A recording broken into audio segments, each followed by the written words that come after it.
Tua is undeniably a top 10 quarterback. No questions. Listen, Lamar is a two-time MVP. All that's left for him to do is to win the big one.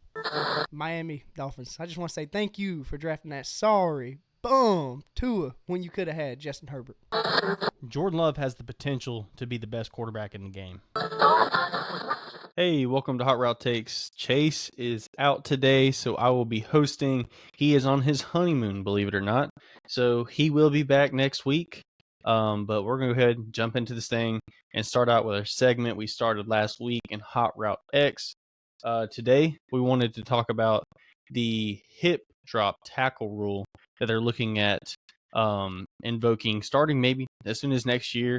I don't know that is confirmed yet, but essentially the hip drop tackle is when a defender locks his arms around a player and disweights himself, quote unquote, by the NFL and goes to swing around and try to basically tackle him like that. And I'm not the biggest fan of trying to do that because to me it just seems kind of hard to make a decision on the spot on what is a hip drop tackle and what is not. And I think it could lead to some pretty unfair penalties in critical situations. And in my opinion, I just want the players to play. I don't want penalties to be winning games for teams and things like that. So, Christian, you have any thoughts on the hip drop tackles? Yeah, I mean, I just think, like you said, like what we've seen so far is they're looking at like 15 yards. I think that'd be an insane penalty. 15 yards is a game changer penalty, definitely with, some of these elite quarterbacks. You have, Josh Allen, the Patrick Mahomes.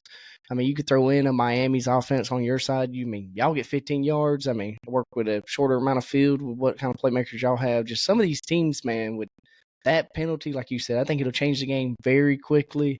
And I just think right now it's very offensive friendly already as a league. So I think that's something we can maybe not go towards to just let the defense have this one, hopefully.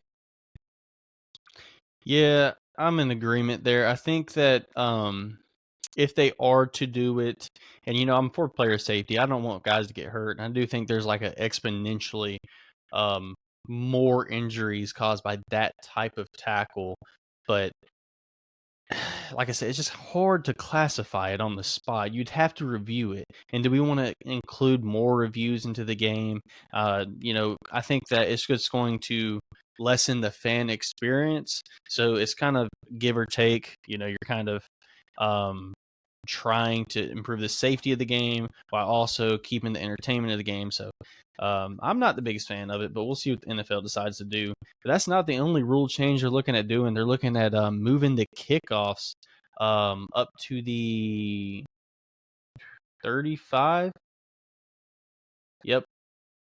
Between the returning team's 30 and 35 yard line. So, I mean, that's to reduce concussions. I think they moved it from the 30 to the 35 in 2023, and they reduced concussions just because the amount of kickoffs was less. I think it was a career league high 21% touchbacks, which is the most in NFL history.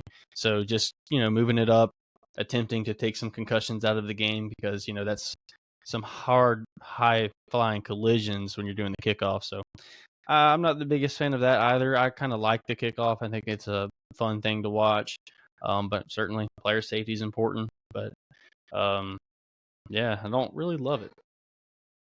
No, I mean, I agree. I think, kickoffs, I mean, the only people that are going to taking it out if it does get placed on 35 is your elite guys. And I mean, there's not many, I guess you can argue, in the league like there used to be. I mean, I just think unless you're an elite guy, you're not going to bring it out. And I just think you just take it to the 25 and call it a day. I mean, I can see where they say it's going to reduce maybe concussions, but I just, man, leave football alone. Like I just said on the last rule change, man, we've been playing it this long. For how long? Let's just keep some rules are meant to be, in place and how they've been for this long. Yep, I agree. It's a physical sport, and taking the physical out of it is hard to do if you want to continue to play what we call as football. Anyway, moving on to the next segment here. We wanted to touch base on the Justin Fields situation. Me and Christian both have been, you could say, Justin Fields advocates over the years. We think he's a very talented player, and he's now moved to his next destination in Pittsburgh. to sit behind Russell Wilson of all quarterbacks. Um, what's your take on that situation? Yeah, I mean, just right now, I know they have the George Pickens, Firemouth, and like they have some weapons there, but it's just you get rid of Devontae Johnson now. So I mean, from what I've heard, pretty much on my side is all systems point to even Mike Tomlin said we're going into the year Russell Wilson is the starting quarterback. So I think for a Justin Fields standpoint, I mean maybe you can say as a pro he can finally sit behind a vet and learn maybe a couple things maybe on this league. But it's just like what we've seen from Russell Wilson last year. Is this really the vet that, I mean, if I'm Pittsburgh, I mean, this is a young quarterback. This is who I may be thinking is the face of my franchise now. After Russell Wilson, 1 or 2 years. It's only a 1-year deal for Russell Wilson. So I'm thinking, show him how to be a vet 1 year, and then this will be Justin Fields' team is maybe what Pittsburgh's thinking. But I mean, just talent-wise, like Brian said, we are Justin Fields fans. It's going to be a little biased, but I just think Justin Fields is a better quarterback. He is. I know the NFL people are saying they're not big on him than the league-wide. That's why it turned out to be a 6th-round pick. But I just think, Justin Fields, we're going to talk about the rookie quarterbacks, and I'll give my field more on Chicago. But, I mean, the kid never had a chance in Chicago. I think a lot of people say that, agree with that. Some people say it was coaching. But I just think, I mean, offensively, it never was there for Justin Fields to be elite in what we've seen in college. I just think a guy that what we've seen in college and what we've seen in the NFL, I mean, it's a big drop-off, and I don't think it's really – I mean, some of it could be Justin Fields, but I think a lot of it was just how Chicago handled the system. I mean, my big thing is I think they went quarterback first before the team was ready for a quarterback when Justin Fields got there. And I mean, maybe you can argue you can see them going in the different direction now. Yeah, I agree with you, Christian. I think if you think about what Matt Eberflus and the Chicago Bears were trying to build around Justin Fields when they drafted him, is they were trying to build this downhill rushing attack and kind of take advantage of some of the things that Justin Fields does well through the air. But I just don't think they did the right things. I think bringing in Darnell Wright, bringing in Devonta Foreman, these big backs, and trying to get the downhill running going was the right move, but the way you attack through the air might not have been the way you should have went. I think the play action, throw the ball down the field is 100% what Justin Fields does. So trying to find him some separators that can win down the field. They didn't do a good job of that. Darnell Mooning and him just did not have the connection. I don't know what happened from year 1 to 2, and he also didn't have a great season last year, but DJ Moore was certainly a help in the passing game. But also just leaning more into the quarterback run game, the designed run game, not just Justin Fields going to scramble, because he would hit his back foot, and a lot of the times he was looking to scramble before he decided to take off. He was looking guys that were wide open and decided not to throw the ball to him. And you saw a lot of those same things from Russell Wilson in Denver. I think that they kind of complement each other as far as play style and what they can do through the air. So I think that it's a nice 1-2 as far as this is the way we want to build our offense. This is the scheme. This is the way we want our quarterback to operate in it. And I think Justin Fields has the higher ceiling. I think by week 8, week 9, we're going to see Justin Fields take over this offense and kind of just not look back. It's going to be his team, and the Steelers are going to rally behind him. I think it's an indictment of what players think of Justin Fields. You saw DJ Moore come out and go to bat for his guy. I think you saw the locker room, you see the fans. I think Justin Fields won a lot of people over due to his work ethic and as a leader. And I think you really can't say the same thing about Russell Wilson. You see some people come out and say great things about him. You also see kind of these weird takes about Russell Wilson and the being protected by the coaching staff dynamic that I just think's kind of strange, getting his own office in Denver, whatever the case is. I'm not the biggest Russell Wilson guy. I don't think that he operates very well with timing within the offense, and that's kind of the book is wrote on him. I don't think he's going to improve drastically this year. So I think Justin Fields is going to take this team and not look back, and I think it's really a great value add by Pittsburgh. I think it is going to end up being a 4th-round pick they had to send, but you're telling me Jaden Daniels will come out and fetch a top 5 pick, and you got the same style quarterback that, in my opinion, is just as good, if not better, than Justin Fields for a 4th? I think that's excellent value. So I love the trade personally. What do you think, Christian? You think over under week 8, Justin Fields No. starts?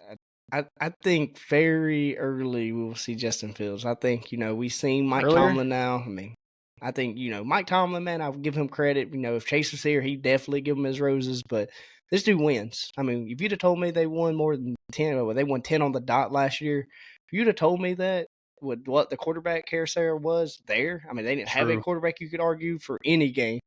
So I think if we see a Russell Wilson and it's looking a lot Kenny Pickett-esque, you could argue maybe. I think Justin Fields get in there very soon, very early. I think if the season does not go as maybe, Mike Tomlin and them want it to go early on, I think maybe by, week 6, week 5, we're looking at a team that's sitting 2 or 3. You telling me not going to run Justin Fields out there and get this thing going and just see what the potential could be? I just think Mike Tomlin's too good of a coach knowing, hey, this guy, he's the better player. And that's what Mike Tomlin is. If you're the better player, you play on that team. It don't matter how much money you're making. It don't matter who you are. Mike Tomlin put the best capability of him winning a football game out on the field. I agree. I think Mike Tomlin will definitely have a huge say in it, obviously. But a name we really haven't invoked here is Arthur Smith. And he's coming over to be the offensive coordinator after spending last year in Atlanta. And one of the marquee things of his offense is throwing the ball over the middle of the field. And that's something neither one of these quarterbacks do well. So it's just going to be an interesting storyline to see. Does he cater to his quarterbacks? Does he decide to kind of orchestrate his offense to push the ball down the field outside the numbers, or does he continue to try to push the ball across the middle of the field? I think that would be a mistake, but it's going to be fun to see.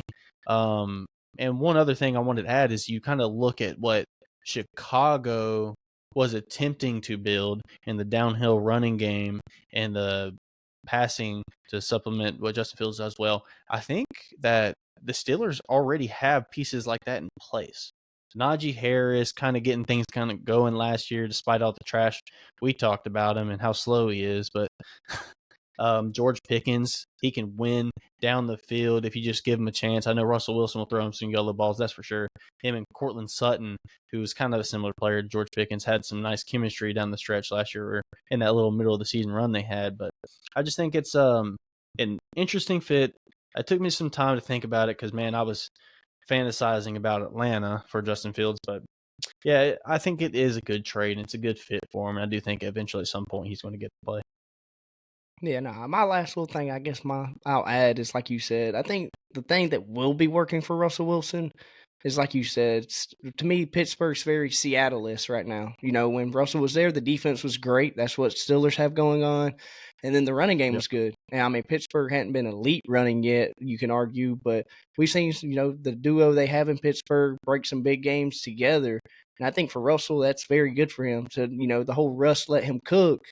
It's going to be very Seattle-esque. I think, they're going to get the running game going. The defense puts you in good field position. And then those big-time throws that we were used to seeing out of Russell Wilson, we can see again, like you said, down the field. That's where Kenny Pickett couldn't shine, I think, was, the plays were set up. Just bad throwing, not on the right time. You can argue maybe Kenny Pickett just wasn't in it. So I think, that will be helping Russell Wilson. He's going back to Seattle. But with that being said, the only thing that scares me with that is, Russell Wilson didn't like that. So I think, Mike Tomlin and him already had a talk. Hey, this is not let Russ cook. This is what we're going to do here. So it's just, I think it's going to be a very dynamic year for them to see how the locker room feels about definitely the quarterback situation. But what this offense, like you said, will look like with Arthur Smith, I think determines a lot on which quarterback really gets the keys to the franchise. Yeah. Do you think he's going to have a nice slogan this year? Russell Wilson is going to be instead of like "Let's ride," let's weld. Let's I don't know what the Steelers do. Nah, I hope not. Till we seen that did not go very well. I hope there's no nothing. There should be, we're here for business. I think that is what he is needing to be. There ain't no let's ride. We here for business is what he needs to start saying. Yeah. From an athletic perspective, they're going to get the opportunity to run the ball, both of them, and scrambles, design run game, all of that. Justin Fields is, at this point, twice the athlete Russell Wilson is. So it's going to be exciting to see him in comparison to Russell Wilson just get chances to run the football. I think he's excellent at it. I think he's right there with Lamar as far as rushing as a quarterback. He dang near broke the quarterback rushing record in 2022, and he missed a couple games that season. I think, man, if the right cards are played, we could be looking at a game-changing season for Pittsburgh. Oh, yeah. Anyway, I do you think have my anything last else little before we move on? thing, yeah, the last Okay. thing I think is a key point I kind of forgot to mention, but when you started talking about Arthur Smith again, it made me think, both of these quarterbacks now, Mike Tomlin and Arthur Smith, has not had that guy. I mean, in a while. I mean, Arthur Smith, I think you could argue, has never had that guy at quarterback. But since Big Oh, Ben, I man, mean, he had Pittsburgh. Tannehill. No. Okay. We'll save that for another day. He's not had that elite guy like Mike Tomlin has in a Big Ben, and I think it's time both of these guys are ready for, hey, we need that guy to really be, the face of the franchise. Not maybe just the face of the franchise, but we'll take this offense and really run it and make it look great. And I think they have two guys, both of them possibly can do it, but I think that's really what this year is going to be we've seen in Atlanta how fast they were at pulling the quarterback, and we've seen how fast in Pittsburgh they were to pull in the quarterback. So that's why I think the leash is probably very short for whichever guy's really out there. And if I think you have one or two little hiccups that become major hiccups, that you're going to get pulled quick because both of these coaches have seen enough, I think, of that. Yeah, I agree. I will be excited to see how short of a leash Russell Wilson does have this year. So moving on to our next topic, we just wanted to give a quick rundown. We're going to probably go into a little bit more depth at some point before the draft, but not early stages, but mid stages of our quarterback film review and just kind of looking into these rookies coming out. We just wanted to give a quick 1 through 6 of the top guys and give a short, brief explanation for where you slotted them and just kind of get our thoughts out there on what our thoughts are on these quarterbacks. So do you want to start at 1 and just kind of work our way down to 6? I think it'd be better that way. I think everybody has, the same, you can argue 1, 2, top 3 guys, but I think that bottom half is what really gets shaken up by a lot of guys. Yeah, I would agree. Do you want to start off with 1 or you want me to start? Nah, you go ahead and start us off, brother. All right, man.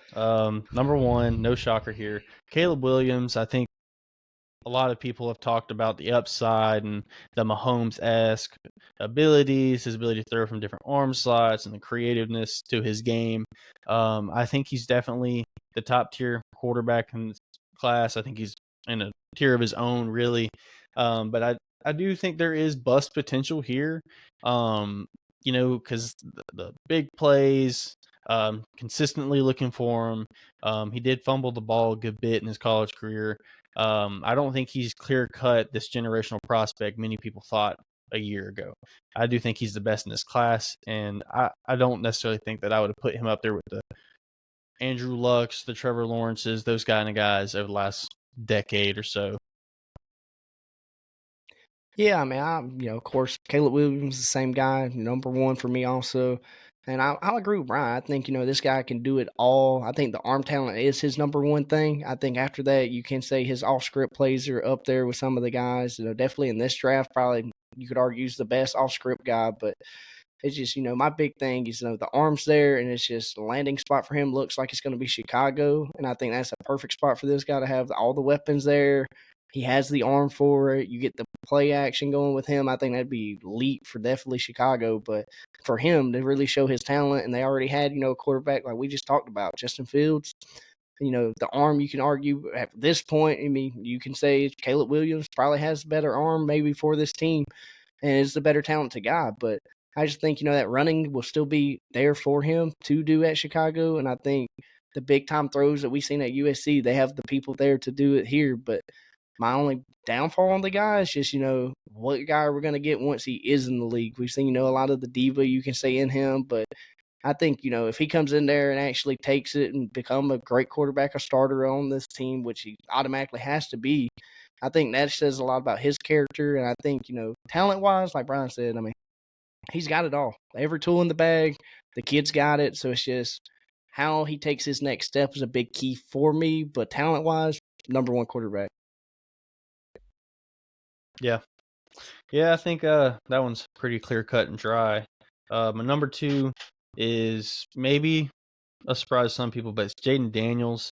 I just think the rushing upside is intriguing. I think that he is still very much a work in progress in the air. He had a lot of production in college and has been a quarterback who has grown each year he's been in college. So that's a good sign, obviously.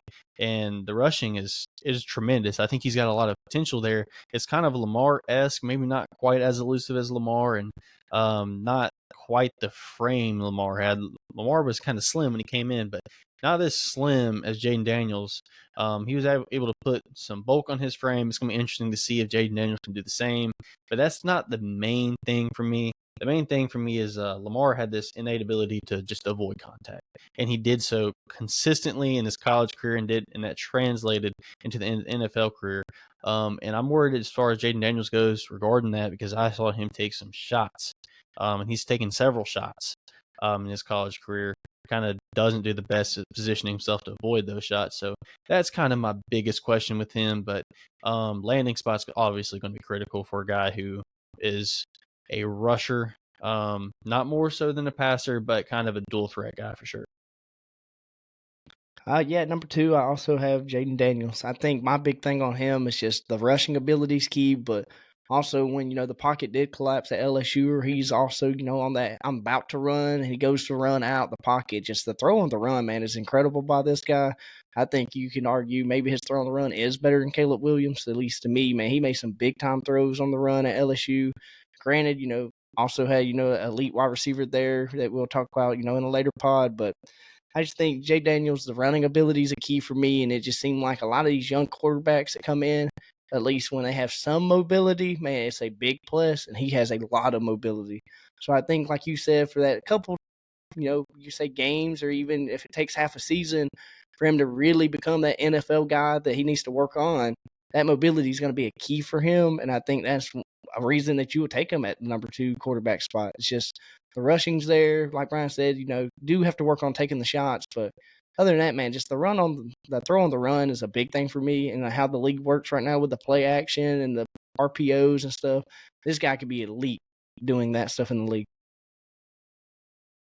Yeah, I'd have to agree with you. It's definitely kind of more of a scheme dependent guy. But moving on to my third, this is what I think is unorthodox. You don't see this mainstream for sure, but I'm high on Michael Penix Jr. I have him at 3, and maybe not as a prospect, but I'm just ranking these based off the valuation I had.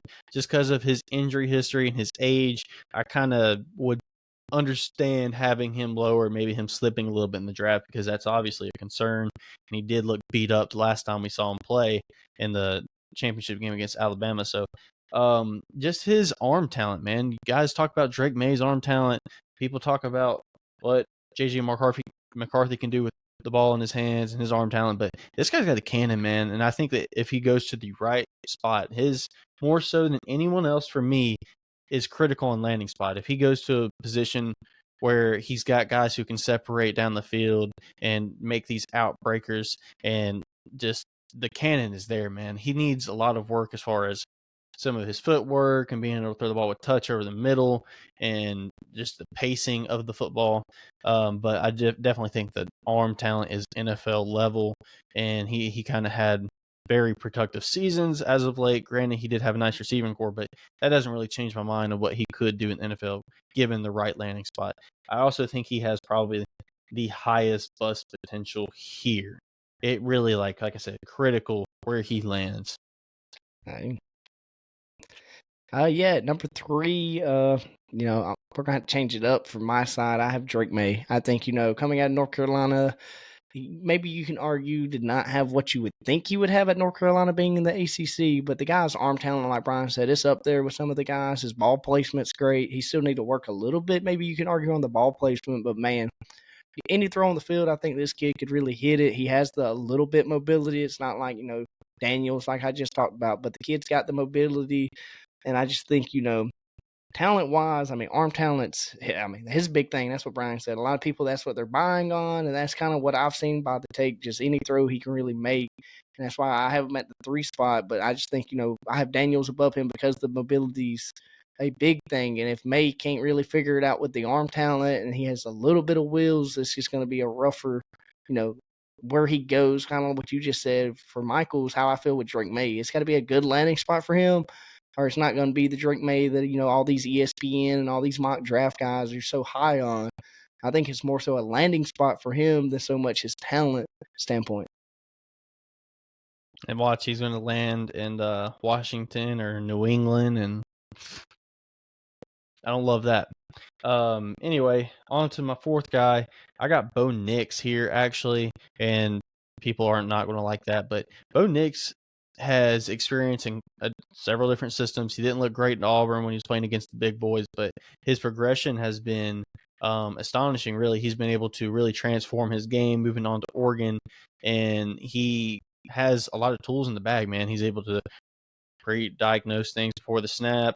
He can work within structure, with timing. He has arm talent. He can work outside of the play and give you stuff there. But kind of what weighs into my quarterback evaluation more so than I think a lot of people's is just processing and ability to have a nice feel for space. And Bo Nix has that. And I think that's more important than arm strength and arm talent. Can you understand when a receiver is about to break open and put it on the money? And just can you diagnose defense? And I think that's things that Bo Nix can do. And he adds an element of out of structure play that I think is valuable. So I do think Bo Nix is a little slept on. My next guy is Michael Peanut. I can't even talk. I can't even say it. I'm done. All right. Anyway, Michael from Washington. Michael Penix? I don't know what it is. Yep, Penix. Thank you. Golly, tongue twister for me. But I have him. My big thing was him. Brian hinted on it already, but the footwork and really to identify pressure, man. I know the Michigan game was a big one for me. That's the last game he played. So, of course, I look back at it and just I said Alabama, Michigan's didn't I? eating him. I don't know. Maybe you did. I did. But when I seen them play Michigan, man, the kid he took the shots and he wasn't scared to take the shots. I understand it's a big time game. You want to leave it all on the field, but as a quarterback, man, you have to know, man, at least either take your check down or throw it out of bounds. I mean, we're trying to play the whole game here and at least trying to win it. But I think his identifying pressure is something he's going to have to work on. And Brian hit on it a couple little things also. But my big one for him is the middle of the field, man. Outside the numbers, you want it anywhere, he's got you. But, I mean, like Brian just said, when we're talking about Justin Fields and Russell Wilson, the middle of the field is a lot of these places where the NFL is trying to attack now. And if that's going to be an ask for him, he's going to have to at least show that he can do it. As college tape shown, he can't, or he just doesn't like to. So I think other than that, arm talent's there, clean up his footwork. I think, elite arm outside the numbers. I want to see it inside the numbers for him. Yeah. I think a lot of people's worries with him is like his ability to throw with different swings, grab a different club and put some touch on the ball over the middle, and he kind of just missiles them in there, man. That's kind of his game right now. But I think a lot of people think he cannot adjust because of the unorthodox arm angle and just kind of a weird throwing motion. But I think that's a lot to do with him being a left-hand quarterback. People just think it looks weird. So I'm willing to give him the benefit of the doubt and just depend on the landing spot, man. If he goes to the right place, like I said, I think he'd be good. But moving on, my fifth guy, Drake May, obviously has a huge arm. Like, he can push the ball down the field, and he's got one of the better arms that's come out the last couple of years. But kind of the calling card for him was pushing the ball down the field and kind of almost forcing it at times. He's got a little bit of out of structure to him, kind of like Sam Howell did, but maybe a little bit more to that and the better arm. People didn't love it, but I kind of called him Daniel Jones plus, just because he's got a stronger arm. He kind of can work out of structure and run a little bit and kind of wins in the same areas of the field Daniel Jones does with a nice deep ball. But he's going to take a lot of refinement and just kind of his ability to process the field and make sound decisions. That's kind of where he's lacking right now. And if I was just going off of just arm talent and just pure ability from a arm perspective, he'd be much higher, but I do weigh in ability to process a lot more so than just their sheer natural talent. And I do think he's got plenty of natural talent, just a little bit undisciplined at this point in time, in my opinion. Up next for me is J.J. McCarthy, Michigan. I think, My big thing for him, a lot of people are beating it to the drum, but I think on third downs, when it is time for him to shine, he makes the big plays when they're needed, the big throws.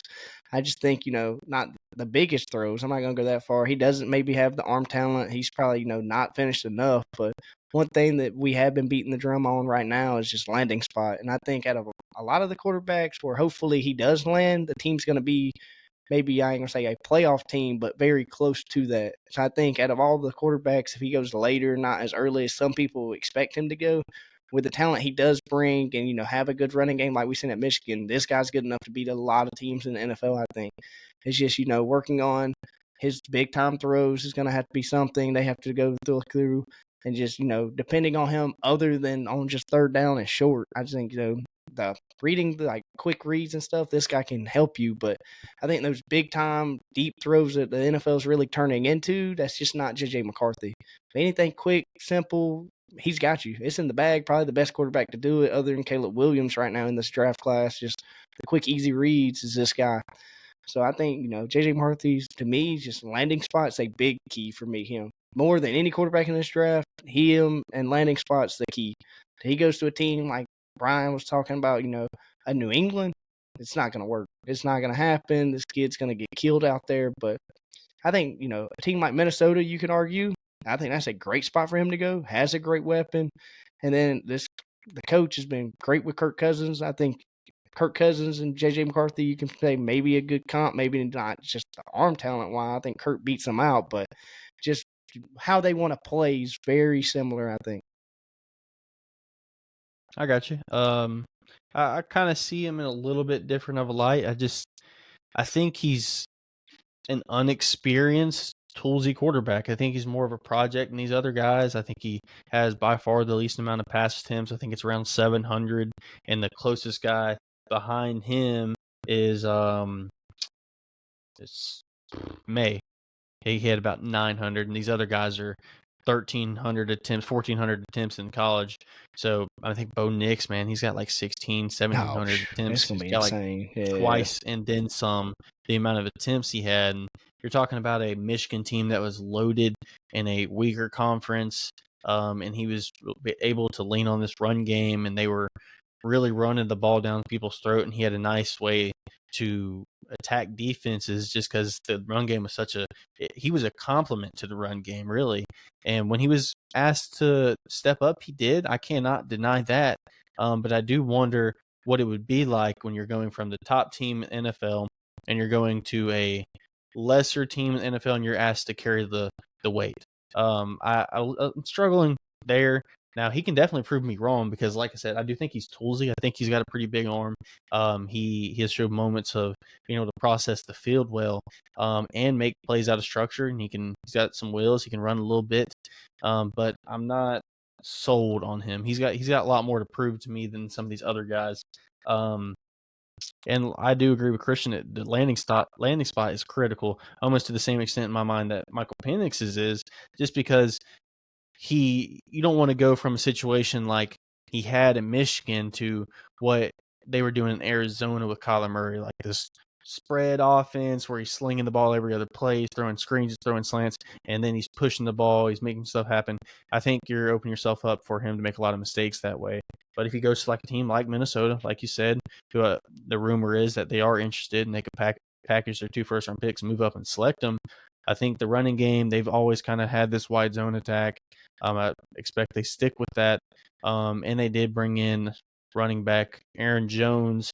So, I do think they're going to run the football this year and try to bring a young quarterback along with Sam Darnold as somewhat of a mentor. No, I agree 100%. I think that was a big ad for them, and we've seen Minnesota's running game being terrible last year. Getting a vet like him that's actually proven to be, you could argue, has been an elite running back. Yep. You got your last guy? Oh, yeah. Bo Nix? Bo Nix. I think, Brian said it, man. My big thing with him, though, is how long he's been in college football. I mean, he's learned a lot of systems. The arm talent's there. I think, the footwork needs a little bit more improvement for me, but I think, at Oregon, he liked to run a lot. We've seen it at Auburn. That's his thing. He likes to move out the pocket, get moving, makes the big time throws.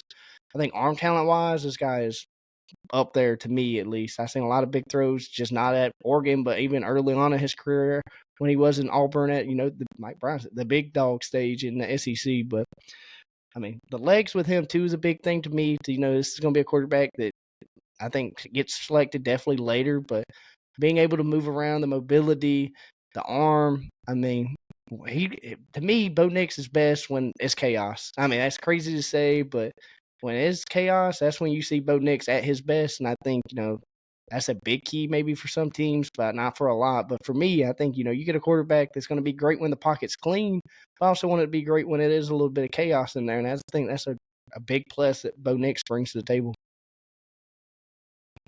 Yeah, certainly more experience than the rest of the guys. He spent a lot of time in college, but do you have anything else before we close the show, man? No, I think, just like we said, a general idea where we sit right now. We might do a mock draft, and then the guys we talked about today be somewhere totally different, but that's just where we're sitting now. Yeah. Mock draft, I'll be trying to predict what these NFL GMs think. Not with my own, but my dynasty rookie drafts and all that. I'll be thinking a different lens for sure. I can tell you that, because I'm not drafting Drake May or JJ McCarthy personally. But people are wrong all the time. I might be wrong as well. But anyways, that will close the show. Thank you everyone for listening. You can find us on Twitter. You can find us on Spotify, YouTube. That's where most of our content will be. Chase will be back next week. And like I said, thank you everyone for listening, and have a good one. Peace.